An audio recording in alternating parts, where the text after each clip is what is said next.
One of the mottos I use is, if you're trying to come up with stories, you're trying to find stories, especially stories about yourself that you want to share, but in any case, my rule of thumb is follow the pain. Michael Hauge, welcome to the ROI Online Podcast. Amazing, right?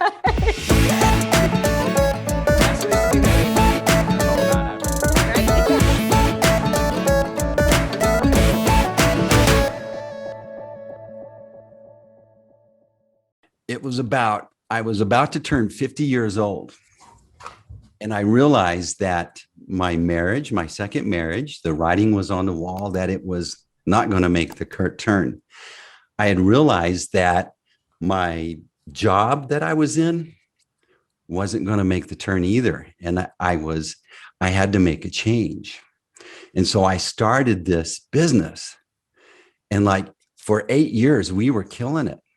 We did something that one out of 400 startups ever do. And that's that we made $1 million in 1 year of revenue.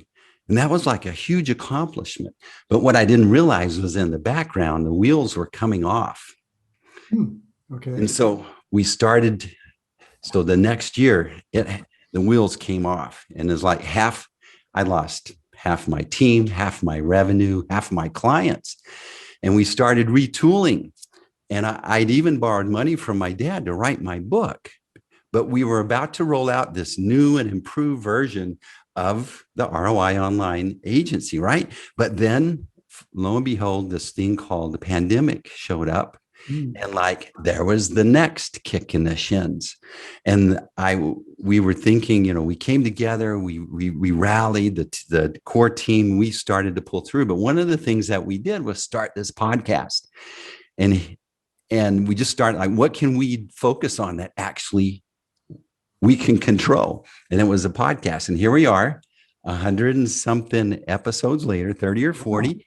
And guess who I have on my podcast? Michael Hauge. Yeah, number 141. So cool. I'm listening because you just told a story, and we can get into it if you want, but there are things you did in that story that were very effective as a way of telling me. We don't need to jump on them now because you may have some introductory things, but we'll refer back to it and we'll talk about it if you want to. I'd love that. That I worked on that story actually because I'm from your book, Storytelling Made Easy, which, by the way, I'm gonna plug here. You guys need, for you watching on YouTube, you can see it there. If you're listening on verbal, check it out. Storytelling Made Easy by Michael Hauge. Now, the other thing I learned about you, Michael Hauge, is that you have an autocorrect last name. When I text your name to someone, it changes it to Gage. So Michael. Okay, that's a new one. Yeah, that's true. It's also mispronounced. My name is Hauge, but if you are a good Norwegian, it'd be Hauge. And somewhere along, an ancestor decided that didn't sound American enough, so they made it impossible for people to pronounce or spell. But there you go. But I haven't thought about Gage. I'm not usually called Michael Gage, but wouldn't be bad. So, Michael, you work with all the big dogs and you help a lot of big dogs with their screenplays. People go to you to get their screenplays dialed in. And I'm curious to know, where in the world did it become evident to you that this is where you had a natural knack, that to the point you end up working with some of the folks? And I'm going to ask you about that story, how you got connected and work so closely with Will Smith. I don't think I've ever worked with Will Leach. I'm not sure who that is exactly. Okay, well, there's two different things. One about getting to work with Will, and one is how did I transition or expand from working in Hollywood, which I've done for 40 years now in terms of story and script and so on, to working for entrepreneurs and business leaders and public speakers. And they both have sort of the same root cause, because some years ago, I decided I wanted to do a seminar, a live seminar. Webinars didn't exist. It was that long ago, and neither did the internet. But a friend and associate of mine named Chris Vogler, who wrote a great book called The Writer's Journey and takes a mythical approach and was also a big consultant in Hollywood, I said, we should do something together. So the upshot of that course, or that one-day seminar, which I call The Hero's Two Journeys, was put on video and recorded. Okay, and that was sort of an afterthought. Some years after that, I get a call from someone, and she says, "Hi, my name's Tracy, and I work with Will Smith." And I said, Will Smith? And she said, yeah, that's it.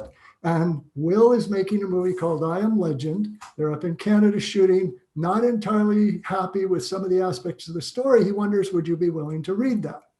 And I said, yeah, I think I can find the time. So she sends me the script. I read the script twice. I took my notes. I wrote pages of, suggestions and comments and so on, sent it off and thought, how cool was that? I mean, the biggest movie star in the world wanted to work with me. And so then she calls a couple of days later and says, well, Will liked what you had to say. Would you be willing to have a phone call with him? And I said, yeah, I think I can find the time. So we scheduled a call for me to talk with Will. But I said, before you go, I need to know, how does Will Smith even know who I am? Well, she said, I know he has your book, Writing Screenplays That Sell. That was my first book, and it's still widely known. But she said, I think the main reason was he saw this video you did called The Hero's Two Journeys, and he liked how you talked about the inner journey of the character and moving from the protective identity into the level of essence and living your truth. I said, cool. So time comes for the call, and of course I'm ready a half hour early, which is a big mistake, but I figured, okay, I've got my notes and I've got my Xanax, so I'm going to do okay here. He calls, we get acquainted. I said, look, Will, before we get into the story, I know you want to talk about that. I need to do the fan thing for a minute. And he said, sure. And so I said, I just want to tell you that Hitch is one of my all-time favorite movies. And I lecture about it all the time because it, to me, is the perfect example of a romantic comedy and a love story that hits all the beats. And I just wanted to tell you I love that film. And he says, well, I should probably tell you that the whole time we were developing the screenplay for Hitch, we kept asking ourselves, now, are we doing what Michael Hauge said we should do in that video and connecting these people for the right reasons? That was one of the high points of my career, because I'd never had anybody say, well, this movie that you like, we like because we used your model for doing that. Wow. So that was the beginning of, first of all, working with him, and I eventually went on retainer with his company and so on. But that same video, I got contacted years later by somebody who had read it, and an internet marketer. And he wanted to know, he'd seen it, would I be willing to come to this conference of internet marketers and talk about my approach to story? And I said, sure, that sounds fun, even though I knew zip about internet marketing. I didn't even know what a funnel was. But I went to the conference, and he was I told everybody, I don't know what you guys are talking about, but I do know a story, so I could talk about that. I gave my approach, and he liked it so much that he put it in one of his books. His name is Russell Brunson. Yeah. And he's now, pretty much anybody in the internet world is going to know who Russell is.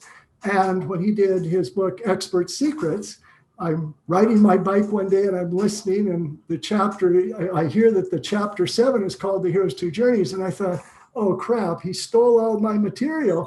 And he starts talking. And the first thing he said was, in the book, he says, well, I used to think I was a pretty good storyteller. And then I met a guy named Michael Hauge. And the whole chapter is about my approach and how he used it to funnel to develop his own Epiphany Bridge story for doing internet marketing and so on. So that one lecture that was kind of an afterthought decades ago led to both of those big events in my life. And since meeting Russell and then drawing other internet marketers, and I also met somebody who was a top level public speaker, and I started doing that. So pretty soon I was working with people in the business arena. And what I realized instantly, even though I didn't know that much about those arenas, is story.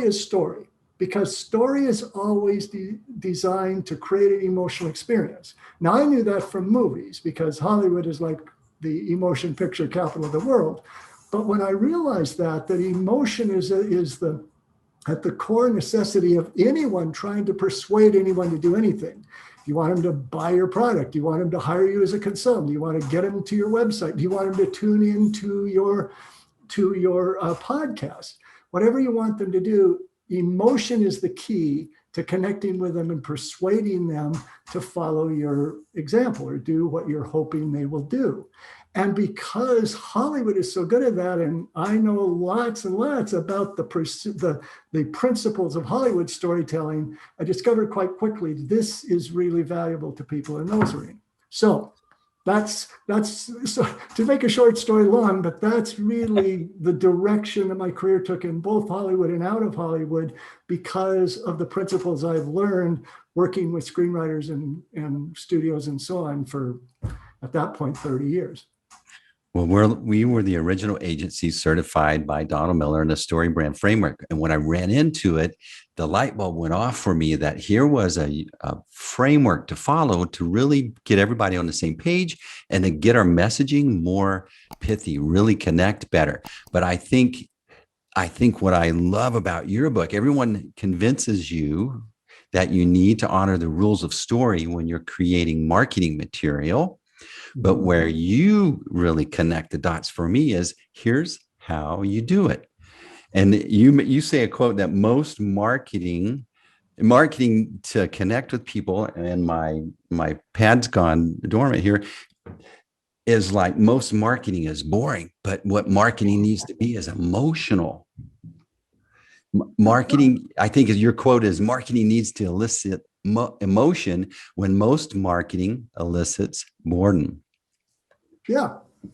I mean, the thing is, the error, I think, if you want to call it that, or the missing piece from lots of folks who want to do marketing in any arena is the person, let's just say the salesperson, because the person trying to persuade you to do something, even if it's to inspire people to go and live a better life.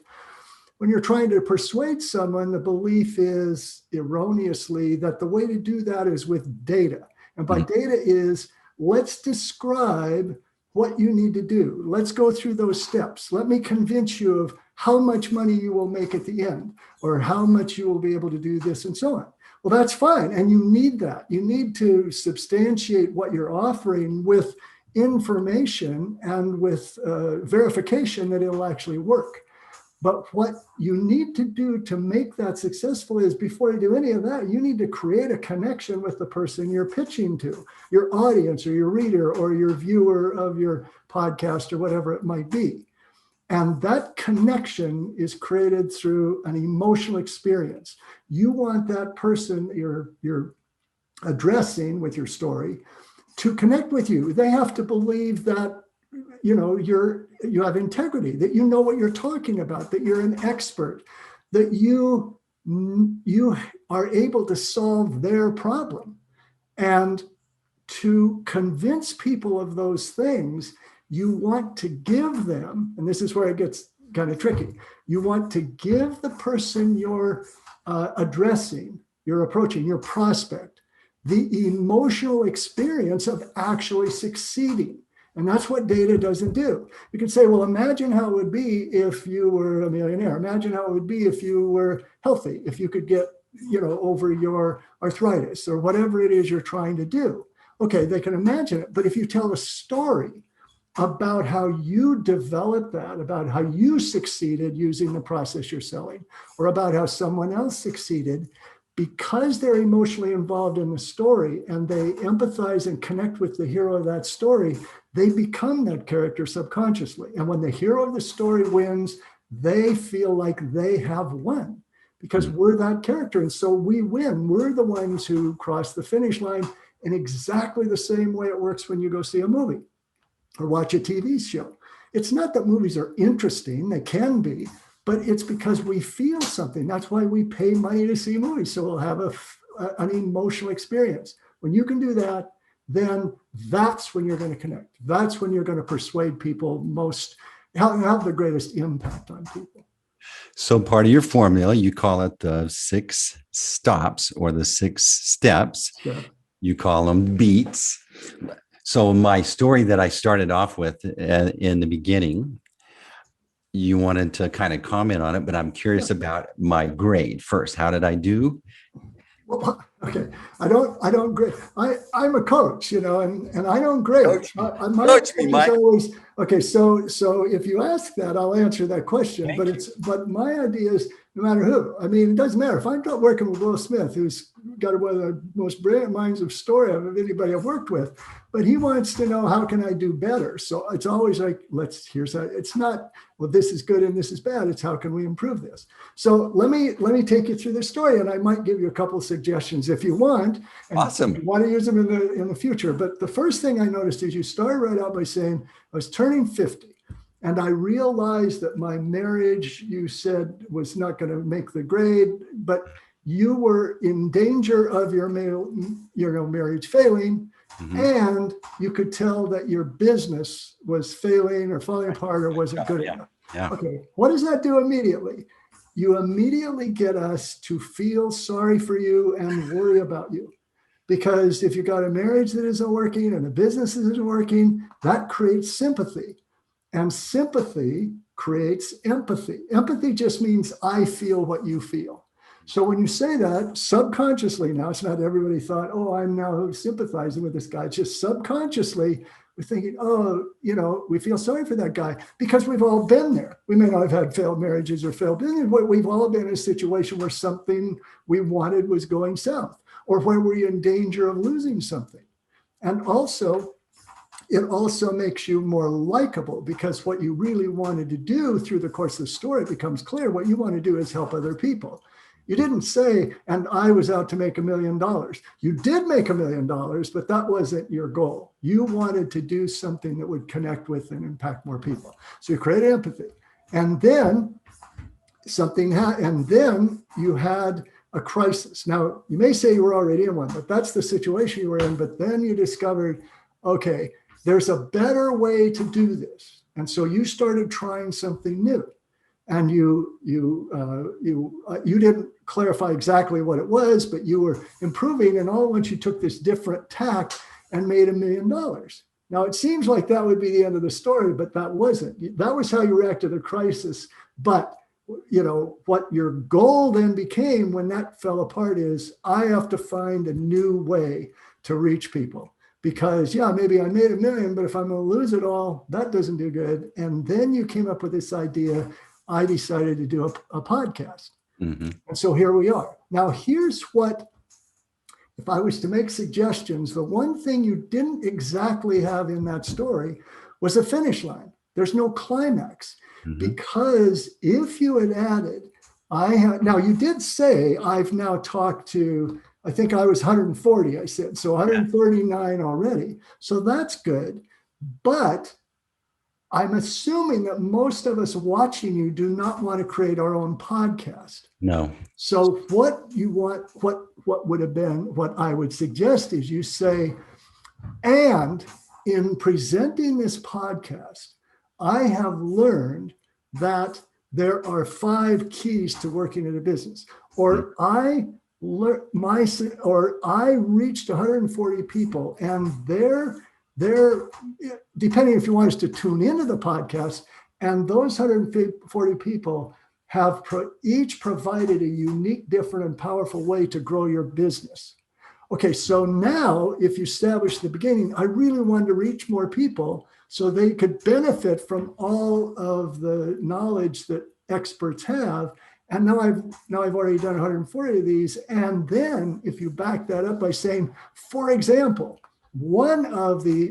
just one member who listened to a podcast by so-and-so contacted me later and said, I saw this podcast, I used what he said, and I doubled my business. Mm-hmm. Okay, so you set it all up, but I would say, besides just saying, and here we are, I would follow through and say, and as a result, I would emphasize my goal was to reach more experts and learn what they knew, or spread the word. Whatever your goal was, make clear that the 140 things achieved that goal. And the benefit was, because this is where you link it to us, because I don't want to make a podcast, but I want to know, okay, what else, what did they say? I know that I'm going to ramble on and say but what did those 139 other people say? That'd be my sort of way. And by the way, what I just did is I took you through the 6 steps you mentioned. Yes.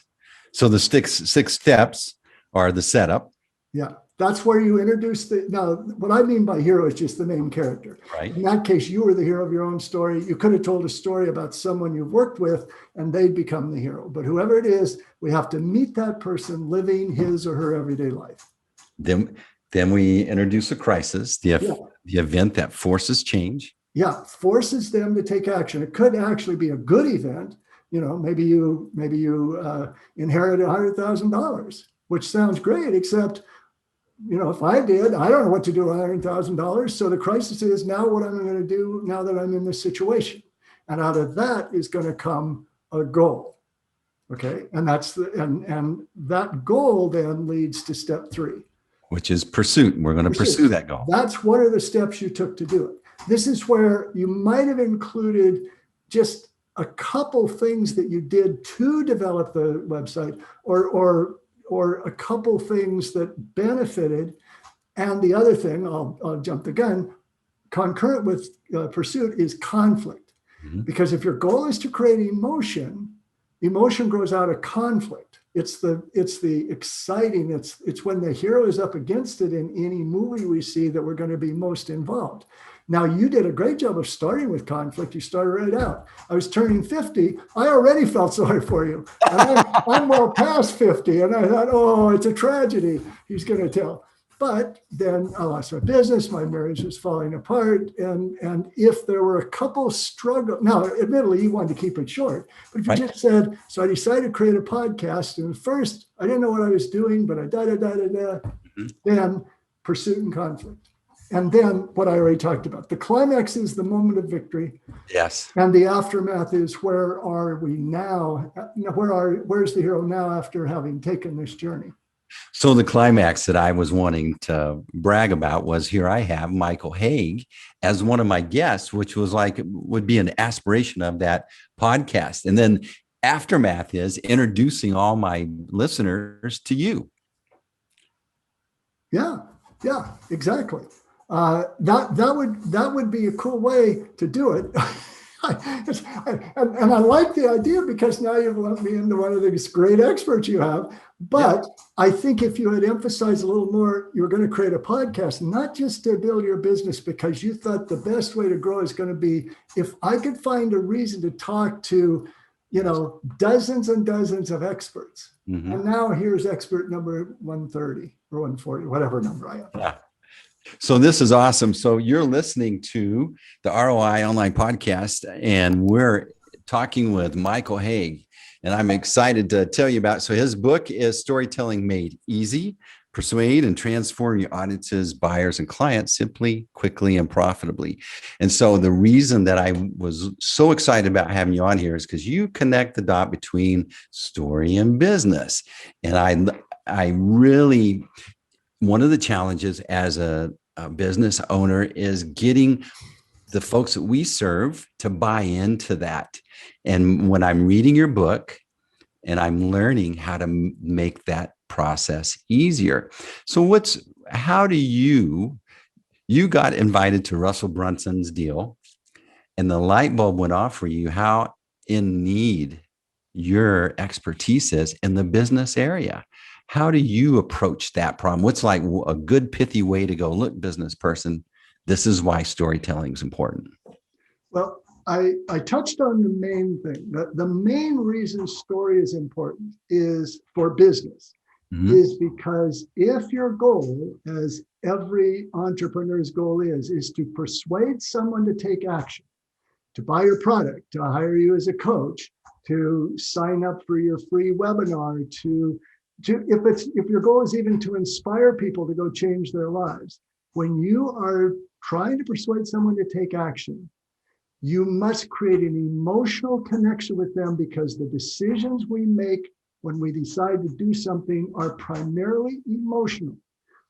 They can be backed up by verification and data, and you can brag all you want about your experience. But if you can make the audience feel what they will feel if they follow your advice, that's what's going to be the tipping point. That's what's going to persuade them more than anything to take that action. When I tell them, here's my answer is like, look, they're going to feel like you understand them and they're safe with you because you've conveyed, I've been in your shoes. And the only way you can convey that is to move them emotionally. Go, oh, he understands. And Yeah. I didn't realize that I got to go to this. I got a scholarship, got to go to this Goldman Sachs thing. I'm sitting with 40 other entrepreneurs, right? And I'm sitting, we're at lunch and we're talking. And I realized these jokers have all the same issues and problems I do. And all of a sudden it rushed over me. I'm not crazy because I didn't have anyone to talk to about this. And all of a sudden I'm talking to people that get me. And that's when the light bulb went off. Emotionally, I was connected because they got me and I was safe talking about it around them. Absolutely. And one of the things I'd add about, it's not a benefit, but it's a critical element when you decide to tell a story. Before you try and come up with a story, before you decide what you're going to tell, the first question you must answer, and you must answer this if you're writing a book or if you're in front of it on stage or if you're on Zoom or whatever it is. What is the problem I am going to help my prospects solve? Mm-hmm. And because I've heard, it's not just up there and say, once upon a time, when I was a kid, somebody took my candy and I was traumatized for life. That could be kind of a fun setup for a story, sort of a good prologue. But the stories you want to tell are the stories about how you or others were able to solve the very problem that the person in the audience or the person you're making a sales pitch to already has. Because they don't want to just hear you spin a yarn. They want to know, do you have the skill? Do you have the knowledge and the skill not only to solve this, but do you understand my problem, just as you just said? And can you help me solve that problem? And then when you tell a story about how you solved it or someone else, now you've given them that emotional experience. But if you don't know what they need or what they want, or especially what problem they have, it doesn't matter how good your story is if it doesn't connect with that. That's awesome. So I have a series of questions I want to ask you. And so these are some questions that I hear often people search for. You're the expert. So here we go. So what makes a story worth telling? What makes a story is worth telling if it addresses problems that the audience identifies with and faces, especially if you're talking about a business-related story. Mm-hmm. It's worth telling if anyone hearing that story can go away and with the idea, I could change my life in some way. If I followed the precept that this storyteller is giving, that could change my life. Now, this is not short, but I'll just add, because I come out of movies, I think that's true for movies as well. Now, movies are more than anything entertaining and emotional, but I believe when we see really good movies about characters who find the courage to go up against these humongous obstacles and find a way to win, even if we don't have anything to do with the person in the movie, and even if we're not looking to stop an alien invasion, we have the emotional experience of being courageous. And I believe that when we take that away, it helps us grow. It actually gives us a little degree of courage. And when you build those up, I think it helps us live better. Love it. So, all right. So there's a difference between telling a story and your success story. How do you tell your success story, your personal success story? Well, the first thing you want to do is understand no one wants to hear your life story. Okay. Maybe if you're dating and somebody's willing to sit up for the whole thing, but when someone is there looking for your guidance, they don't want to know necessarily where you were born, all the degrees you got, even if in other words, even if you've had a fascinating life, That's really not what everybody's there to hear. What they want to hear is whatever you did, whatever happened to you that led you to the expertise that you're now presenting, whatever you did that helped you overcome that problem that they are solving. So let's say, Steve, that you were going to give a lecture on how to do a podcast. Okay. So if you're, now I don't know if you have any desire to do that, but let's say you were doing a webinar because you want to help people who want to do podcasts. Okay. Well, now you may have a little backstory, say, I've always loved, hearing people talk or so on. But what we want to hear is, how did you come to decide you wanted to do a podcast? What mistakes did you make when you were trying? What was the process you finally went through that worked? What were the obstacles you had to overcome? Because you want to keep the conflict, and how you do that.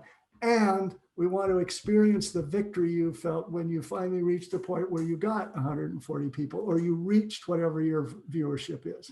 So that if your story is what makes a story worth telling in business, it's a story that's going to help the prospect make the decision to follow your guidance and follow the steps that you're outlining.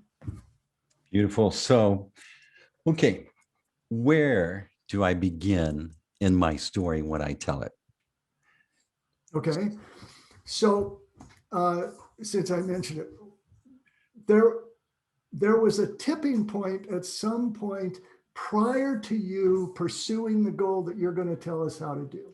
Mm-hmm. Okay. Something happened. If you had to overcome a medical condition and you were just stuck in that condition on Tuesday, and Thursday you began taking the steps that you needed to take to solve that, then something happened on Wednesday because you went from stuck to active. So that's what I call the crisis, or the tipping point. What made you take action? You want to start the story as close to that moment as you can. So you want to describe the everyday life of you. And it's the same if you're talking about someone else who you helped. Start with a setup that says, this is where I was stuck before I finally made that decision, or before I finally heard the wisdom that was going to move me to action, or before an event occurred that forced me, to finally get in shape and lose weight, or whatever it might be. So you don't want to start the story in college and then tell us everything that led up to it. Just, you can always mention that. You can say, I was stuck. I didn't think I should be stuck because I had this degree and I'd already worked here. But here's a picture of my everyday life. And then this tipping point occurred. Love it. So I've always admired someone that could tell a joke really well. They command the room. People stop and pay attention. But how do you tell a funny story? God, can we skip that one? It's not my forte. Okay, I can tell you the first thing you shouldn't do, and that is to ask, how can I make it funny? Yeah. Because funny is actually humor more than anything grows out of the truth. Okay. And then what you want to do is take whatever the truth of the situation was, and on occasion, say something that inflates it slightly or that surprises a bit.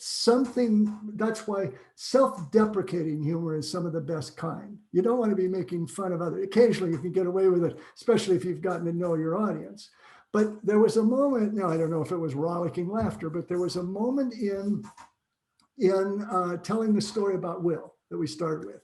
Yes. And I said, I got to the meeting I was going to have with him a half hour earlier. It was a phone call. I was waiting a half hour, which was stupid because I was just getting nervous.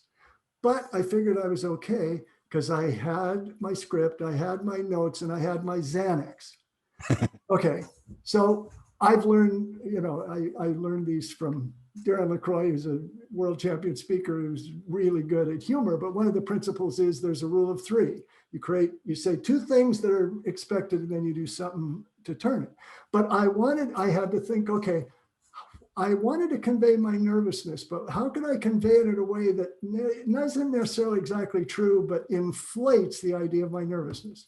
Now, I didn't really take Xanax before the thing. I don't really take Xanax, but it was just, I mean, everything I said in that, except the Xanax, was true. I was there a half hour early, and I did have the script, and I did have my notes, and I was nervous as hell.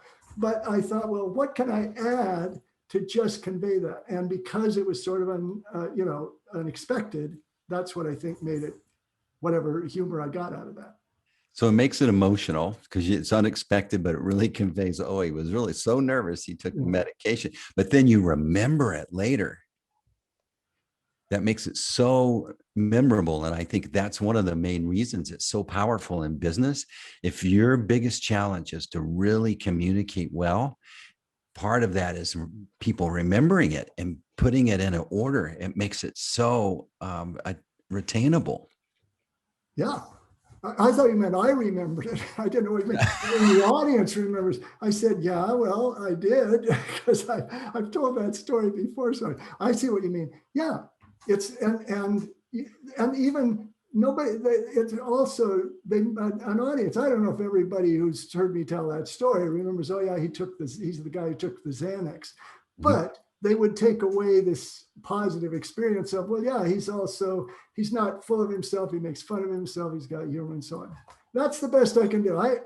I'm sure I've had other guests that know all the rules of comedy, but that's the one I know. Is just inflate things in some way. So you talk about when you tell a story, that's a great example. It needs to be true, but it doesn't have to be accurate. Yeah. The term I use is it has to be true in business. In movies, it doesn't have to be true at all. But in business, you can't claim to do something you can't do. So it has to be true in that regard, but it doesn't have to be factual. That's usually what I say. And you're often going to want to shorten the time span of the story. You're not going to weave all over. You're going to pick selected things. If you're telling stories like case studies, stories about clients or followers that you've had who succeeded, oftentimes you'll pick one and everything that happened to them doesn't just really lay itself out in that nice 6-step pattern. There you go. But what you could do is you could combine that person with 2 other people you worked with that all had a similar outcome that was positive. And you could take the setup for one, but then some of the problems that person had might have been a difficulty that somebody else had as they were going through on this journey and so on. Yeah, excellent.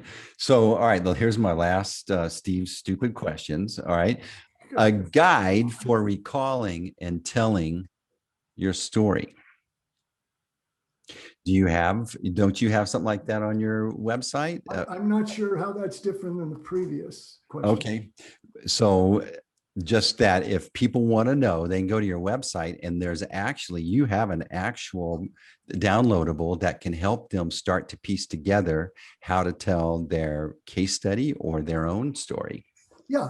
I mean, I can't believe I'm still forgetting this, but there's a link you can go to and you're going to get a free download that actually details what these 6 steps that I keep referring to are. It'll be posted when this is posted. It must be underneath this video somewhere. So look at that. My website is storymastery.com. So if you go there and surf around, you're going to get lots of information for free from articles I've done and an interview I did with Will Smith and blogs and so on that are going to give you lots of information. But if you go to storymastery.com/ I think it's success, but the word success, then you're going to link in and get a download that just lays this out in a very simple way, and you can immediately start applying it to your stories. Yeah, so we'll get all that information in there correctly, and I love it, and I think you guys all need to go and get that because it's so powerful.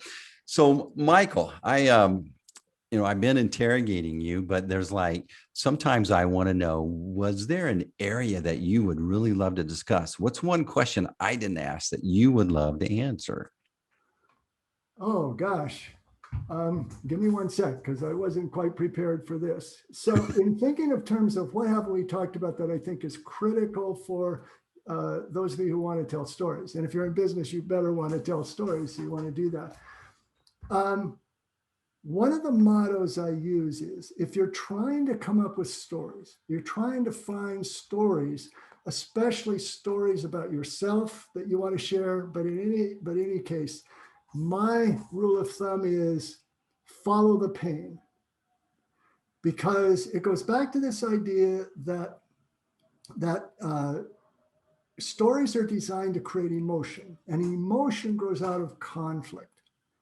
And so if you look in your own history, if you look at the painful elements that occurred that led you to making whatever change you did or whatever started you on your journey, and the obstacles you faced as you were following it, even if they were obstacles, or if you had a client who succeeded, you still want to say, this is what about the process I'm giving you was hard.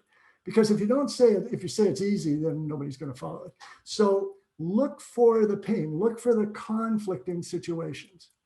And I'll just have an adjunct to that. And one of the things else we haven't talked about that I mentioned in the opening story about Will and what he was really took away from that video, that lecture I gave, was the idea that we have a protective identity, a false self we present to the world. And underneath that is our essence. And we are terrified of actually being completely authentic because we've spent a lifetime creating emotional armor, and we're afraid of showing our vulnerability and revealing everything. But what I call the hero's inner journey is, as you were pursuing your goal, if you're willing to go deep enough to share, and this was my fear, this is what I was terrified of, this is how I was stuck emotionally, this is why I was spinning my wheels, because I was afraid of doing X. That's when your stories become universal. Because we might not have the medical condition you're talking about. We might not be internet marketers. We might not be podcasters. We might not care about any of those things. But when you get to the level of fear, we've all experienced whatever fear was stopping you from what you were doing. And that inner journey is going to give your story so much more impact.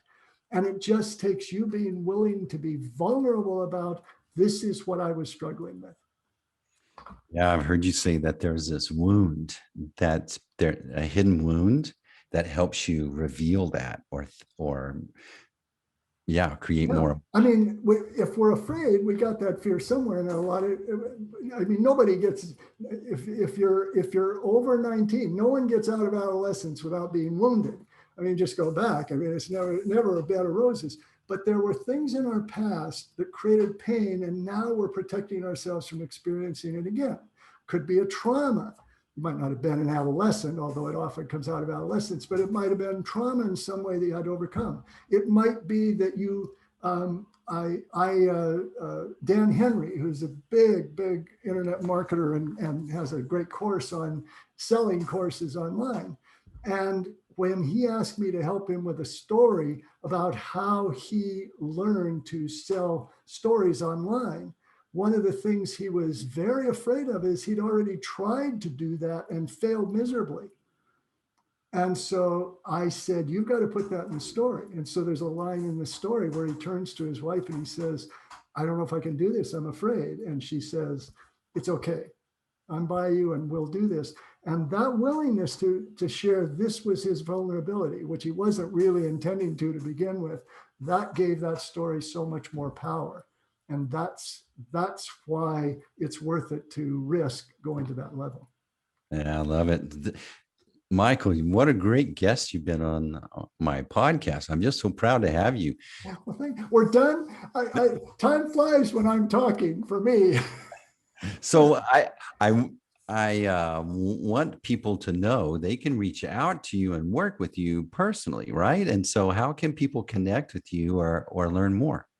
Well, that link that I think is storymastery.com/success that you're going to get, that will do it. But if you just go to my website, there's information there on how you can work with me with coaching.